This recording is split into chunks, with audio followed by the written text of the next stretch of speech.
আজকে ভারত বনাম সাপেদের ম্যাচ, বাংলাদেশ, ভারত বনাম বাংলাদেশ। তো আমি বাংলাদেশি ফ্যানদের একটা কথা বলতে চাইছি, আপনারা অযথা ম্যাচ জেতার আগে নাগিন ডান্স করবেন না। কদিন আগে দেখেইছেন আপনাদের বাবাদেরকে হারিয়েছি, এবারে নাতিদেরও হারাতে সময় লাগবে না। আর একটা বিশেষ কথা বাংলাদেশি ফ্যানদের, আপনারা অযথা মাঠে বাঘ নিয়ে আসবেন না। আর কি বাঘের খুব একটা অপমান হয়, আপনাদের জন্য অ্যাকচুয়ালি বাঘের স্ট্যাটাসটাই শেষ হয়ে গেছে, ওর একটা ঐতিহ্য শেষ হয়ে গেছে।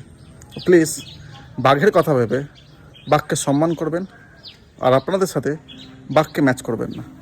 বাঘ আপনাদের থেকে অনেক এগিয়ে, আপনাদেরও রাষ্ট্রীয় পশু, আমাদেরও রাষ্ট্রীয় পশু। আর হ্যাঁ, সাপটাও আনবেন না, আর নাগিন ডান্সটা তো করবেনই না, নাহলে বুঝতেই পারছেন মাঠে আসল বাঘ আছে।